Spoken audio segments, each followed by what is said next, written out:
Good morning, dreamers. How are you doing today? Everybody in my house is struggling with time change and the jet lag that brings. The joys of jet lag and no travel. We haven't been anywhere. So much fun.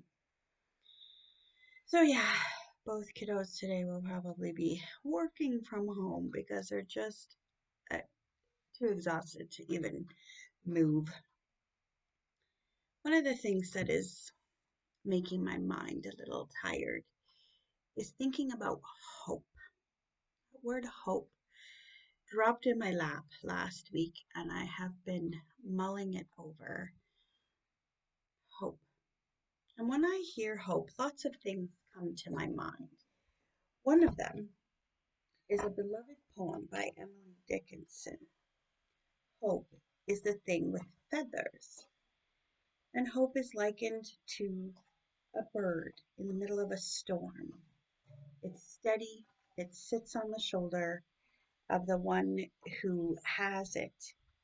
I'm going to read it for you here. Hope. 19. Where are you?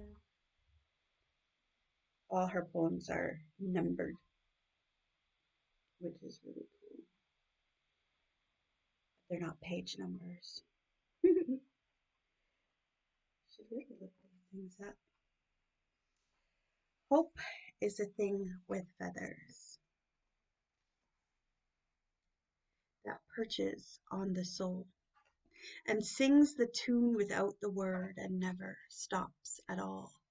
And sweetest in the gale is heard, and sore must be the storm that could abash the little bird that kept so many warm. I've heard it in its chillest land and on the strangest sea, yet never in extremity it asked a crumb of me. I was thinking, what do you mean hope didn't ask anything of me?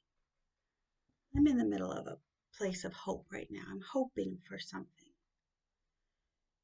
And every day that something is not arriving, hope is asking me to stay strong.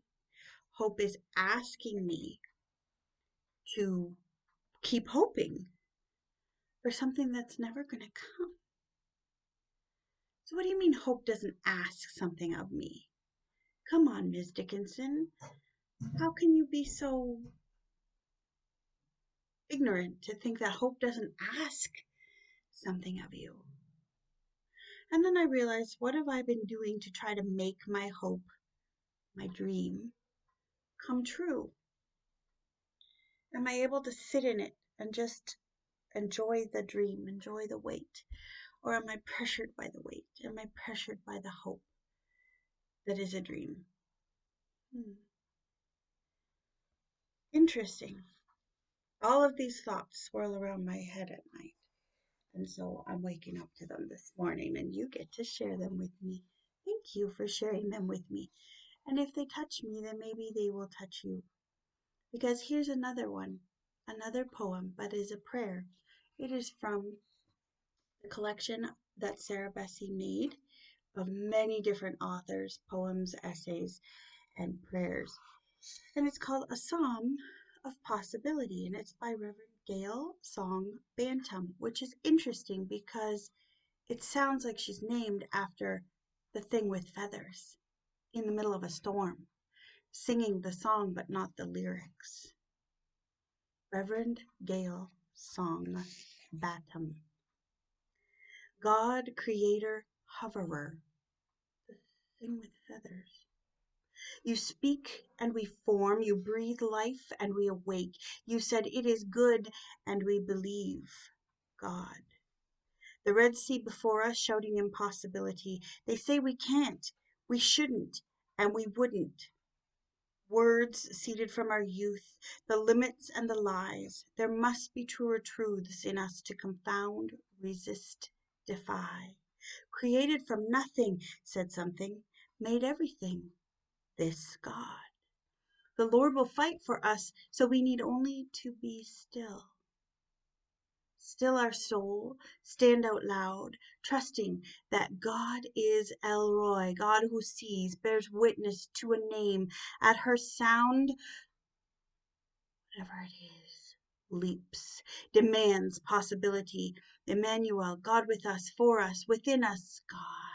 You said it is good and we believe. You breathe life and we awake. You speak and we form. Creator, hoverer, God. Hope, a possibility of something in the future. And then I realized I wanted someone to take my hope away, because without the hope there is no disappointment. But maybe hope is so much more than one simple dream. Maybe hope is for a future. Hope is for something. And what we're hoping or dreaming for might not be what hope provides. It might not be the end game. It might not be the final story. Scripture says, now abide faith, hope, and love. But the greatest is love. Why? Because our faith and hope must be in love.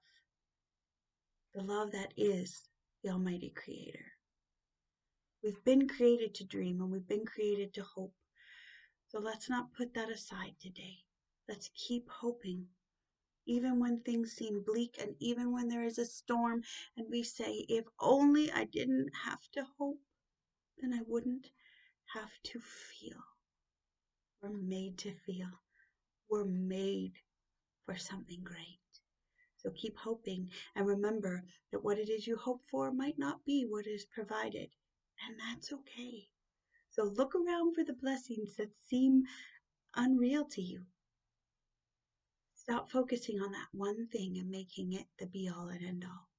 Maybe, just maybe, there's a new dream in you today.